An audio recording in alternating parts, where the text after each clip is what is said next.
Confusion ఏం లేదు, ఆవేశం అంతకన్నా లేదు. చేసే పనేంటి, దానివల్ల జరిగే లబ్ధేంటి, వచ్చే అడ్డంకులేంటి, ఏం చేస్తున్నాం, ఎలా చేస్తున్నాం, ఇలా ప్రతి పనిపై చాలా క్లియర్ కట్గా ముందుకెళ్తున్నారు. అందుకే ఎవరేమన్నా, ఎలా విమర్శించినా, ఎన్ని అడ్డంకులు వచ్చినా, కల్పించినా తగ్గేదే లేదు, వెనకడుగు వేసేలేదా అంటున్నారు CM Revanth Reddy. Musi river front ఇప్పుడు ఇదే సీఎం రేవంత్ రెడ్డి ఎజెండా. ప్రస్తుతం తెలంగాణ పాలిటిక్స్ను షేక్ చేస్తున్న ఘటన ఇది. మూసీ బాధితులంతా ఆందోళన చేస్తున్నారు, తమకు న్యాయం చేయాలని డిమాండ్ చేస్తున్నారు. బాధితుల తరపున పోరాటం అంటూ విపక్ష నేతలు రంగంలోకి దిగారు. చేయాల్సిన రాజకీయం చేస్తున్నారు, ఎమోషన్స్ను తట్టి లేపుతున్నారు, వారిలోని భయాన్ని అస్త్రంగా మలుచుకుంటున్నారు. మరి కాంగ్రెస్ ప్రభుత్వం దీనిపై వెనకడుగు వేస్తుందా? మూసీ నది ప్రక్షాళనతో పాటు అక్రమ కట్టడాల విషయంలో వెనక్కి తగ్గుతుందా? ఇవాళ మూసీలో వచ్చిన వరదలు తెలంగాణ రాష్ట్రాన్ని, హైదరాబాద్ నగరాన్ని ముంచేస్తలేవా? మరి వాటికి పరిష్కారం ఎట్లా?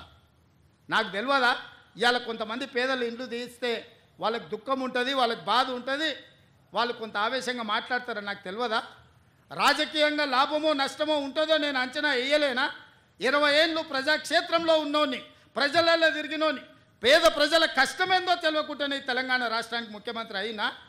కానీ నగరాన్ని కాపాడుకునే బాధ్యత మన మీద లేదా? మీరు ఆలోచన చేయండి.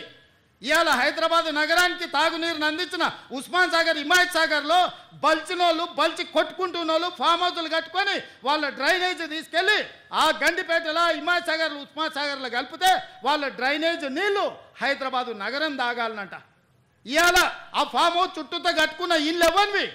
కేటీఆర్కు లేదా, హరీష్కు లేదా, కేవీపీ రామచంద్రరావుకు లేవా? చుట్టూతా మీరు కట్టుకున్న ఇండ్ల డ్రైనేజ్ హైదరాబాదు ప్రజలు తాగునీళ్ళ కలిపి మా ఇల్లు కూలగొట్టొద్దు కాబట్టి ముసుగు దొడకడానికి మూసీ కావాల్సి వచ్చిందా మీకు?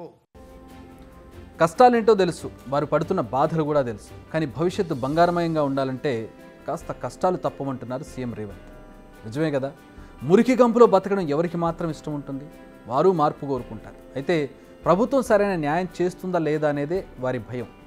ఇటు కాకుండా రోడ్డున పడతామనే ఒక భయంలో వాళ్ళు ఉంటారు. అందుకే పోరాటానికి దిగుతున్నారు. అంతే తప్ప వారి జీవితాల్లో కూడా మార్పు రావాలని కోరుకుంటున్నారు. బట్ బాధితుల్లో ఉన్న భయమే ఇప్పుడు విపక్షాలకు పెట్టుబడిగా మారినట్టుగా కనిపిస్తోంది. బుల్డోజర్లు తమ మీదుగానే వెళ్లాలంటున్నారు కొందరు విపక్ష నేతలు. ఇదేం తీరు అనేది ఎవరికి అర్థం కావడం లేదు. ఇంటి పక్కనే మూసి మురుగు బారుతుంది. గట్టిగా గంటసేపు వర్షం కురిస్తే ఇళ్లలోకి ఆ మురుగునీరు వచ్చి చేరుతుంది. మరి ఇలాంటి పరిస్థితుల్లో వారిని బయటకు తీసుకురావడం తప్పెలా అవుతుంది? మూసి పేదలకు ఏం చేద్దామో చెప్పండి.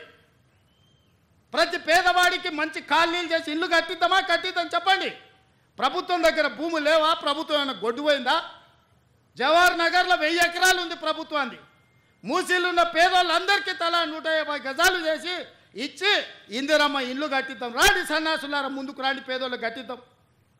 ఎవరైతే నమ్మి మోసపోయి కట్టుకున్నారో వాళ్ళ ఇల్లు కట్టడానికి ఎంతైందో నష్టపరిహారం ఇద్దాం, ప్రభుత్వం ఖజానా నుంచి పంచుదాం. రాండి, అందరం కూర్చొని పంచుదాం ఒకటే వేదిక మీద. ఇవాళ ఈ ప్రాంతంలో ఎంపీ ఆయన మాట్లాడుతుండు. ఇక ఆయన గురించి నేను ఎక్కువ మాట్లాడదలుచుకోలే. కానీ ఆయనకు బాధ్యత లేదా? ఎంపీకి గెలిచినావు కదా, మోడీ దగ్గర నుంచి ఏం తెస్తావు తీసుకురా. గుజరాత్లో అహ్మదాబాద్లో సబర్మతి రివర్ ఫ్రంట్ నరేంద్ర మోడీ కట్టుకోవచ్చు అంట, కానీ నరేంద్ర మోడీకి ఊడిగం చేస్తాడంటేనే కానీ మూసీ రివర్ ఫ్రంట్ మాత్రం తెలంగాణలో కట్టొద్దంట. ఏం న్యాయమా ఇది? ఇక్కడ ఉన్న ప్రజలే కాదు, నువ్వు కూడా బతకనీకి వచ్చినోనివే. నువ్వు బతకనీకి వచ్చినావు, ఓట్లు వేయించుకున్నావు, ఎంపీ అయినావు. కానీ వాళ్ళు మాత్రం మూసీలు అదే మురికి కూపంలో ఉండాలనా? నిజమే కదా, మూసీ బాధితులకు సమస్యలు ఉన్నాయి. ఆ సమస్యలంటూ ప్రభుత్వం దృష్టికి తీసుకురావాలి. ఇప్పటికే అధికారులు సర్వేలు చేస్తున్నారు, వారి అభిప్రాయాలను సేకరిస్తున్నారు. వారిని ఎలా రీలొకేట్ చేయాలని చూస్తూ ఉన్నారు. ఇప్పటికే సిద్ధంగా ఉన్న డబుల్ బెడ్రూమ్ ఇళ్లను వారికి కేటాయిస్తున్నారు. కొందరు స్వచ్ఛందంగా తమ ఇళ్లను ప్రభుత్వానికి అప్పగించేసి వెళ్ళిపోయారు కూడా. అయితే చాలామందికి ఇబ్బందులు ఉన్నాయి. వారే ఇప్పుడు తమ నిరసనను వ్యక్తం చేస్తున్నారు. వారితో కూడా చర్చించేందుకు ప్రభుత్వం రెడీగా ఉంది. మూసీ రివర్ ఫ్రంట్ ప్రాజెక్ట్ అనేది కొత్త ప్రాజెక్టు కాదే. బీఆర్ఎస్ ప్రభుత్వంలో కూడా ఈ నిర్ణయం తీసుకున్నారు కూడా. 2018లోనే ప్రాజెక్టుకు సంబంధించిన చర్చ మొదలైంది. దీనికి సంబంధించిన మాస్టర్ ప్లాన్ కూడా రెడీ చేయాలని ఆదేశించారు అప్పట్లోనే. కానీ వెంటనే ఆ ప్రాజెక్టును అటకెక్కించేశారు.